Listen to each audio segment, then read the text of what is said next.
machine for stitching cover stitch as well as overlocking. Please watch this video to the end and read through your instruction manual before you begin to sew.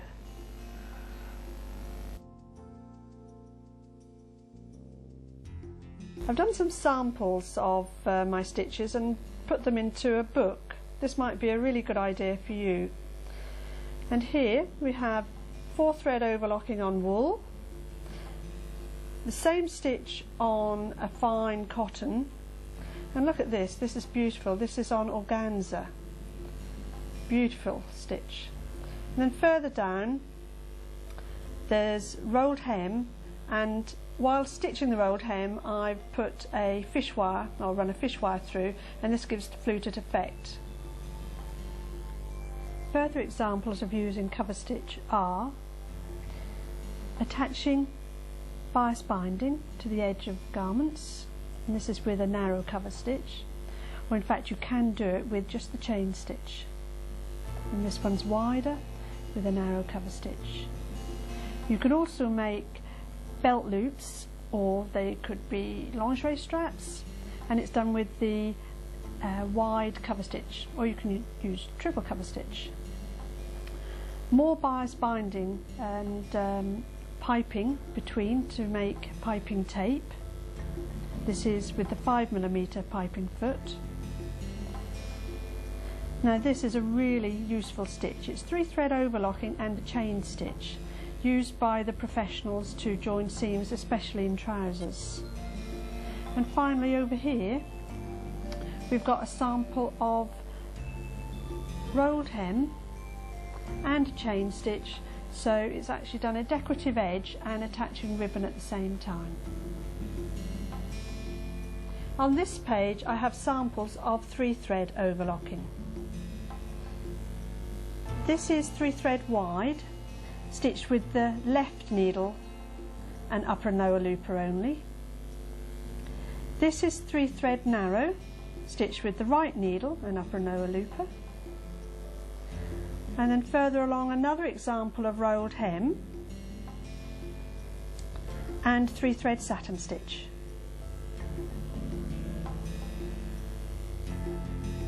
The overlocker is not just for joining seams.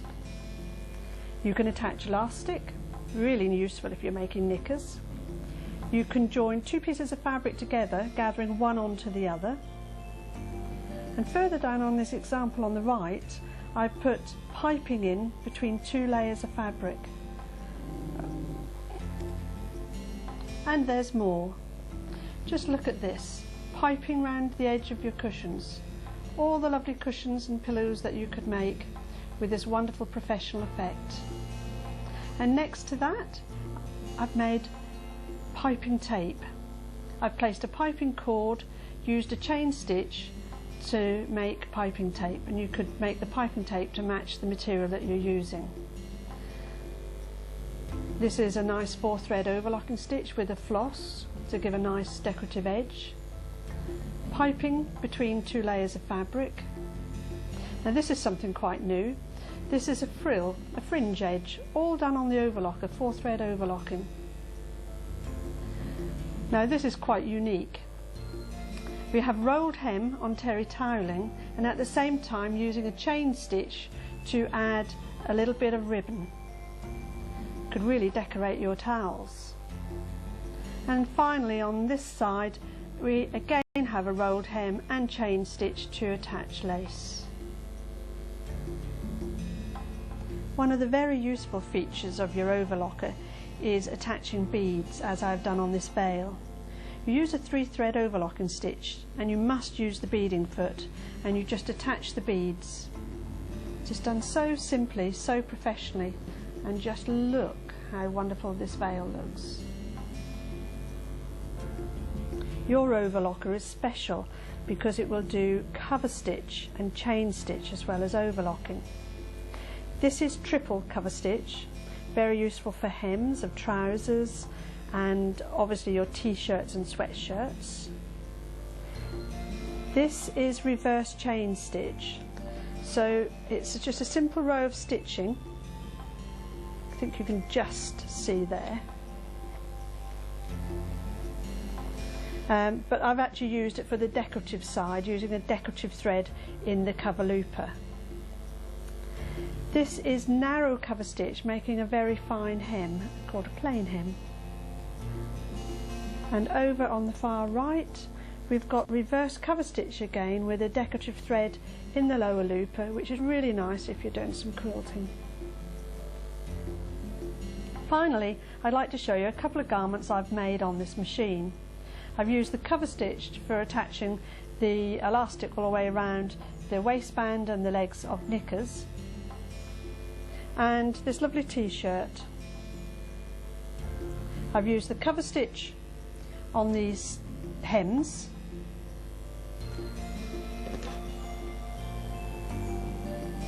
and also for attaching the lace at the top, and of course on the inside I've used 4-thread overlocking to join the garment together. Well, now you've seen the stitches, let's get stitching.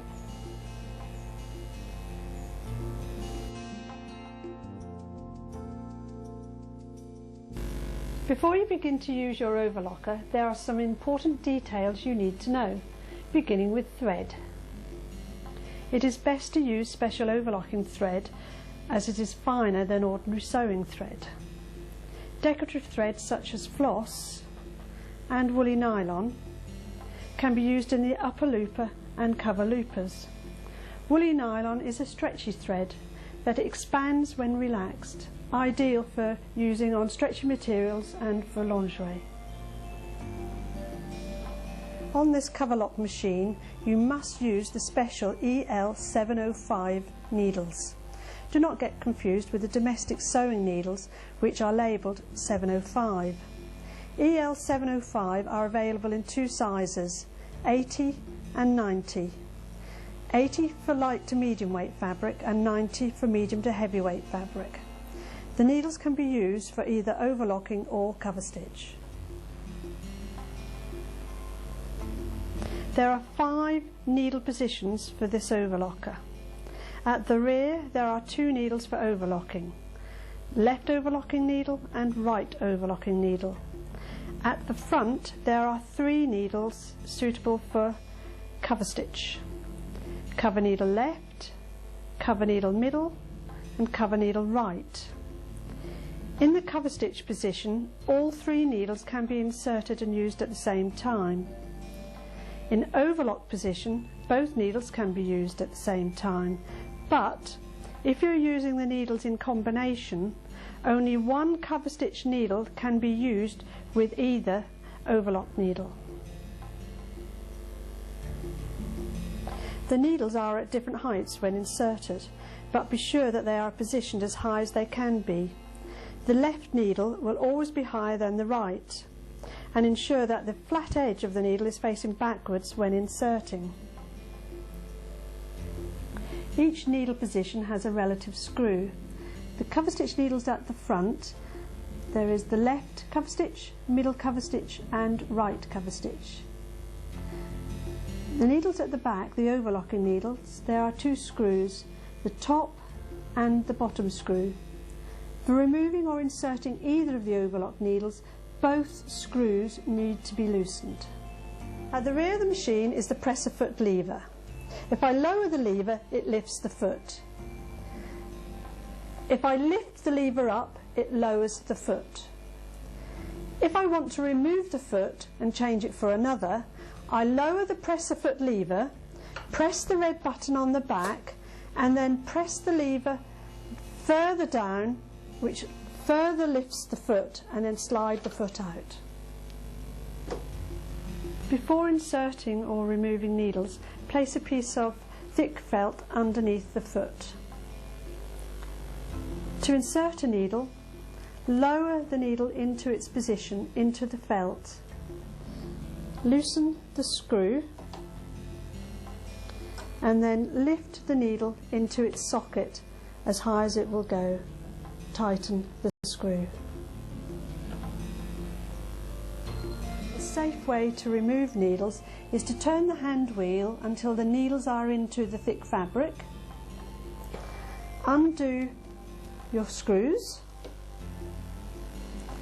and then turn the hand wheel again to lift it up, and the needle will be in your fabric, and then tighten the screw, otherwise you'll lose that once you start sewing.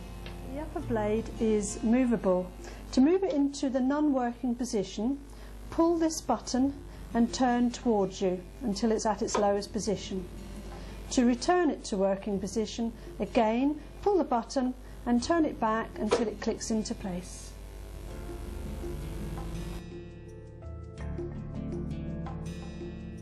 This machine is easy to thread because it's colour coded. Each thread tension dial is coloured differently. For 4-thread overlocking, we would use the orange for left overlock needle, blue right overlock needle, green upper looper and the red for the lower looper. The brown would not be used. For cover stitch, we would use the orange for the left cover needle, blue for the middle cover needle, green for the right cover needle, and the chain looper would go through the brown tension dial. For chain stitch, we would put the middle cover needle on blue and the chain looper on brown, and for the 5-thread safety stitch, chain cover needle on the orange, right or left overlock needle on the blue, upper looper, lower looper and chain cover looper.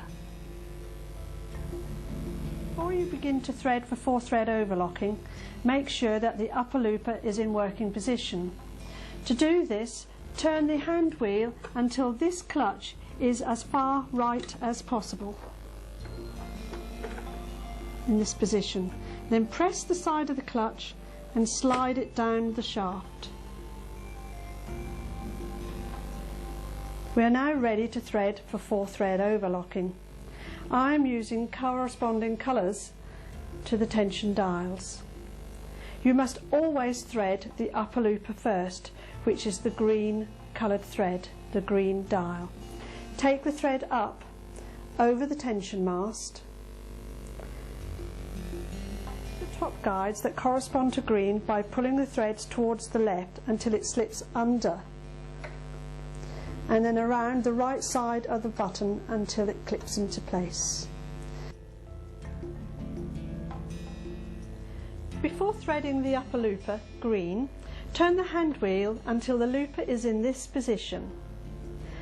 Then place your thread from this clip into the left side of this clip, under and through this one, under this one, through the ring, and then through the eye of the looper, the upper looper.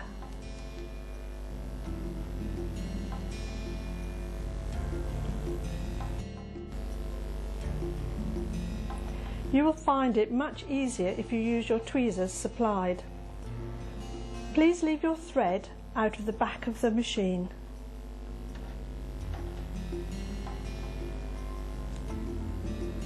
Next we thread the lower looper red. Place the thread on the spool pin and pass it up to the 4th loop on the tension mast. Then down through the upper thread guides and then through the red tension discs.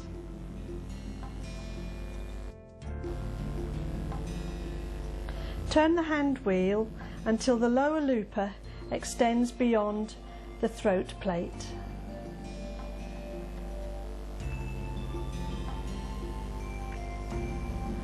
Follow the red coding for threading the lower looper, passing it into the right side of this clip and the left side at the back of this clip.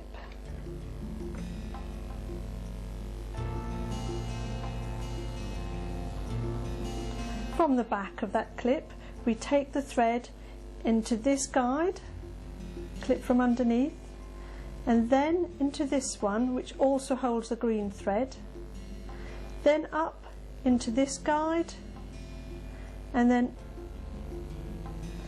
place the thread from this clip into the side and back of the foot.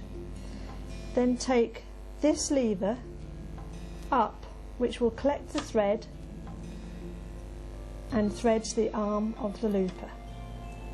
Then take the thread